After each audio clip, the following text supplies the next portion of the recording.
Our next guest is a former advertising executive, author, and a regular on MSNBC's Morning Joe and Deadline White House. New episodes of his podcast, On Brand with Donny Deutsch, are available Thursdays. Please welcome back to the show, Donny Deutsch, everybody. Thank you. Welcome back. Great to be back. Nice to see you. Human beings. I look at, wow. Hey, guys. It's a big deal, right? It's not a lot of people. It's a big deal. I come in 30 Rock a couple of days a week, do Morning Joe and do Nicole Wallace's show, and I haven't been back since March, whatever, of last year. Yep. And I understand this chair is new tonight. This is new. This is new. I love it. You're our second chair guest in over a year. I love it. It's nice to have people this close again. It was is. a little strange to look over a chair to a person who had been made to sit in the center of a couch. Yes. I have to tell you, being in the city feels alive. It does feel really good. In the last week, I don't know if you guys feel it. It's like popped, and it just feels so damn good. It really does. It's really nice. Now, I do have to ask, congratulations on your podcast. Thank you. I think the question anyone with a podcast deserves to be asked is, what made you think the world needs another podcast? You stole my open. I was about to say, not that the world needs another podcast. Right. They don't.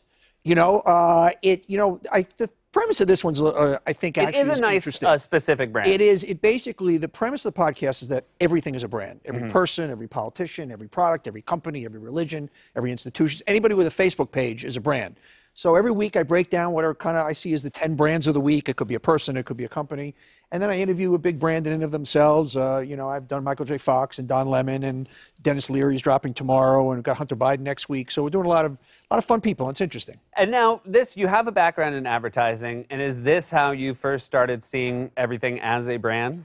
Yeah, I've kind of had an identity crisis in my career. I've done a bunch of different things. So about 25 years I ran an ad agency, built brands, and then for the last 15 years on television, I've been kind of analyzing political brands and every brand which kind of aspect in life where everything is going, and so kind of everything has come together.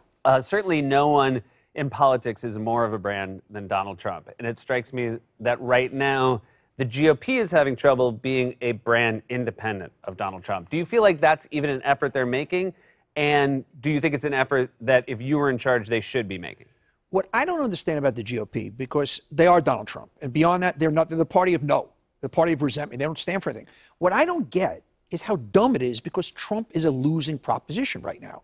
He's got 75% of the party, which translates to 30% of the population. He's not electable again. He cannot get any swing voters. So what I don't get is why they are so beholden to him, in that it's a loser.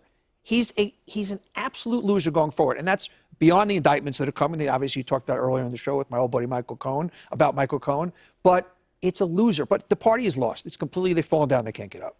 Now, I want to ask as well about the mayoral race that's heating up in New York.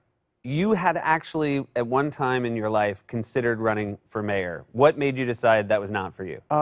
I would have loved to run for mayor. I really think I could have been a great mayor. I love the city. I grew up in Queens. I could raise money. I'm a centrist. I just think, putting my family through it, Donald Trump was a unicorn. Everybody goes, well, Trump brand, and, he had all this stuff. That was part of his brand. He was Teflon in that way. And not that I've done anything horrible, but I have led my life as a colorful private citizen, and I just didn't need all that color out there, so I took a pass. Do you think New York right now needs you talked about being from New York and loving New York. Do you think New York's mayor right now has to be a cheerleader for the city? Do you think that enthusiasm for the city is what's needed post-pandemic? Has to be a cheerleader, has to be a builder, and has to juggle in that on the one sense, it's a progressive city. But on the other sense, people want to be protected, and they still, we're not a defund the police city, and it's a city of business people also, and it's a city of everything. So you need someone, I think, down the middle. Can't go too far left, certainly can't go far too far right. We operate best down the middle. Let me ask about the brand of New York City and how it has not been effective for people with presidential ambitions, in that Giuliani, Bloomberg, de Blasio all thought, hey, if I could be mayor of New York, I'd make a great president. And it seems like the rest of the country said, no, thank you. Do you think that's based on the candidate, or based on the fact that the rest of the country is less enamored with what it takes to run New York? I think those are the candidates. I mean, Bobby Kennedy was a senator from New York, and he would have won, I'm sure, had that tragedy not happened.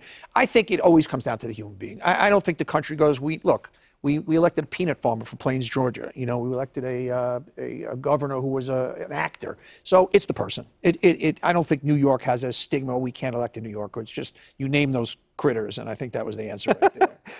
Hey, I want to ask about this last year, and I think it's probably a trend over longer than just a year. Don't get me wrong, but we've seen a lot of brands get behind social issues. Now, I think one could question if it's anything more than just surface presentation of we support these causes and maybe sort of empty tweets and Instagram posts as opposed to actual initiatives. But are you surprised that advertising has become so tied to the social issues of the day? No, and they're not. Look, I think most CEOs are decent people, but they're not necessarily doing it from the heart. They're doing it from their bottom line. In that, as you know, every advertiser wants 18 to 34, 18 to 49. They're not going after old fellas like me. And young people, that's price of entry for them. They want their companies to have social consciousness. And so, companies used to stay out of it. But now when it comes to things like basic things like racial equality and voters' rights, you better be in there, And what's interesting, the companies, Republicans used to be friends of companies and vice versa. And now it's the Democrats. So it's interesting to see. Do you remember your earliest ad campaign? My earliest, I did a campaign for the local Pontiac. Remember the dealer association ads? Remember the good old guys and things like that? If you're in New York, you'd know that. Was this a case where you were putting car dealers on TV? Yes. I come from humble beginnings. So, but if you can do business with car dealers, you can do business with anybody. But one of my earliest campaigns I'm most proud of was for IKEA furniture. And we showed, this is 93, a gay couple, two dudes shopping for furniture, just matter of fact. And at that point, you didn't see it on television. You had Billy Crystal and soap. You didn't see it. I got so many letters from people saying, just thank you for just showing guys, and it was a breakthrough campaign, something I'm very proud of.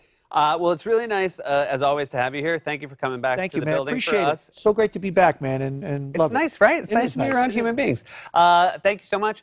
New episodes of On Brand with Donny Deutsch are available Thursdays across all podcast platforms.